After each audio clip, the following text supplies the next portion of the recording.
नमस्कार। मैं संजीव कुमार। श्री हरि कठोपनिषद, गीता प्रेस गोरखपुर, इसका चौथा भाग मैं आपके समक्ष प्रस्तुत करने का प्रयास कर रहा हूँ।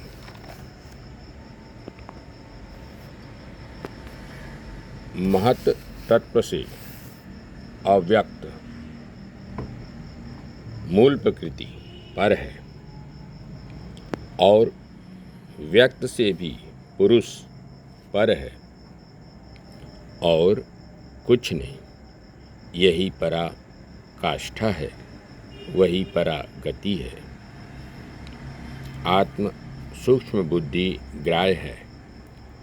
संपूर्ण भूतों में छिपा हुआ वह आत्मा प्रकाशमान नहीं होता। यह तो सूक्ष्मदर्शी पुरुषों द्वारा अपनी तीव्र और सूक्ष्म बुद्धि से ही देखा जाता है। लय चिंतन। विवेकी पुरुष वाक इंद्रिय का मन में उपसंहार करे, उसका प्रकाश स्वरूप बुद्धि में लय करे, बुद्धि को महत तत्व में लीन करे और महत तत्व को शांत आत्मा में नियुक्त करे। उद्बोधन। उत्तिष्ठ जागृत प्राप्यवाना निबोधत, क्षुरस्य धारा निशिता दुरत्यया दुर्गम पथस्तक्वयो वदन्ति। अरे अविद्याग्रस्त लोगों, उठो, अज्ञान निद्रा से जागो और श्रेष्ठ पुरुषों के समीप जाकर ज्ञान प्राप्त करो। जिस प्रकार छुरे की धार तीक्ष्ण और दुस्तर होती है, तत्वज्ञानी लोग उस मार्ग को वैसा ही दुर्गम बतलाते हैं।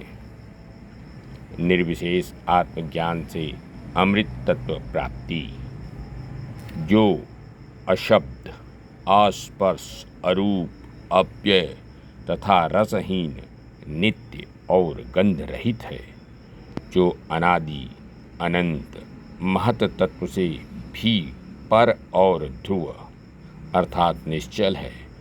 उस आत्म तत्व को जानकर पुरुष मृत्यु के मुख से छूट जाता है।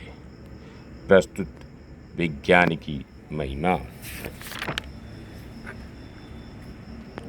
नचिकेता द्वारा प्राप्त तथा मृत्यु के कहे हुए इस सनातन विज्ञान को कह और सुनकर बुद्धिमान पुरुष ब्रह्मलोक में महिमान्वित होता है। जो पुरुष इस परम गुह्य ग्रंथ को पवित्रता पूर्वक ब्राह्मणों की सभा में अथवा श्राद्ध काल में सुनता है, उसका वह श्राद्ध अनंत फल वाला होता है, अनंत फल वाला होता है। आत्मदर्शन का विघ्न इंद्रियों की बहिर्मुखता।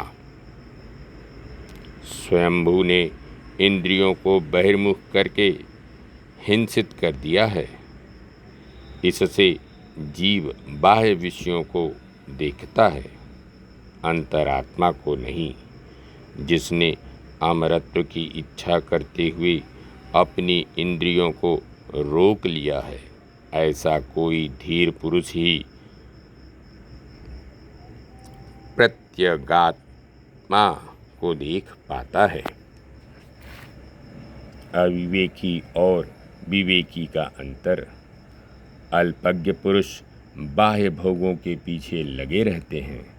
वे मृत्यु के सर्वत्र फैले हुए पास में पड़ते हैं, किंतु विवेकी पुरुष अमरत्व को ध्रुव जानकर संसार के अनित्य पदार्थों में से किसी की इच्छा नहीं करते। आत्म की सर्वज्ञता। इस आत्मा के द्वारा मनुष्य रूप, रस, गंध, शब्द, स्पर्श और मैथुन जन्य सुखों को निश्चय पूर्वक जानता है। इस लोक में और क्या रह जाता है? वह तत्व निश्चय यही है। आत्मज्ञ की निशोकता, जिसके द्वारा मनुष्य स्वप्न में प्रतीत होने वाले तथा जागृत में दिखाई देने वाले दोनों प्रकार के पदार्थों को देखता है, उस महान और विभु आत्मा को जानकर बुद्धिमान पुरुष शोक नहीं करता। आत्मज्ञ की निर्भयता, जो पुरुष इस कर्म फल भोक्ता और प्राण आदि को धारण करने वाले आत्मा को उसके समीप रहकर भूत भविष्यत के शासक रूप से जानता है, वह वैसा विज्ञान हो जाने के अनंतर उस आत्मा की रक्षा करने की इच्छा नहीं करता। निश्चय यही वह आत्म तत्व है। ब्रह्मज्ञ का सर्वात्म दर्शन, जो मुमुक्षु पहले तप से उत्पन्न हुए को, जो कि जल आदि भूतों से पहले उत्पन्न हुआ है, भूतों के सहित बुद्धि रूप गुहा में स्थित हुआ देखता है, वही उस ब्रह्म को देखता है। निश्चय यही वह ब्रह्म है,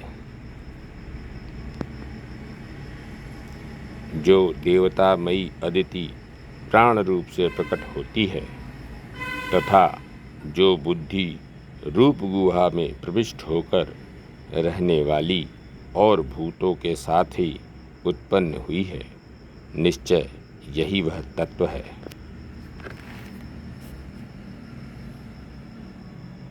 अरणिस्थ अग्नि में ब्रह्म दृष्टि, गर्भिणी स्त्रियों द्वारा भली प्रकार पोषित हुए गर्भ के समान जो जातवेदा अर्थात अग्नि दोनों अरणियों के बीच स्थित है तथा जो प्रमाद शून्य एवं होम सामग्री युक्त पुरुषों द्वारा नित्य प्रति स्तुति किए जाने योग्य है, यही वह ब्रह्म है। प्राण में ब्रह्म दृष्टि, जहाँ से सूर्य उदित होता है और जहाँ वह अस्त हो जाता है, उस प्राणात्मा में संपूर्ण देवता अर्पित हैं, उसका कोई भी उल्लंघन नहीं कर सकता, यही वह ब्रह्म है। भेद दृष्टि की निंदा, जो तत्व इसमें भासता है वही अन्यत्र भी है और जो अन्यत्र है वही इसमें है। जो मनुष्य इस तत्व में नानत्व देखता है, वह मृत्यु से मृत्यु को प्राप्त होता है। हृदय पुंडरीकस्थ ब्रह्म, जो अंगुष्ठ परिणाम पुरुष शरीर के मध्य में स्थित है, उसे भूत भविष्यत का शासक जानकर वह उसके कारण अपने शरीर की रक्षा करना नहीं चाहता। निश्चय यही वह है। धन्यवाद। नमस्कार। शेष अगले अंक में।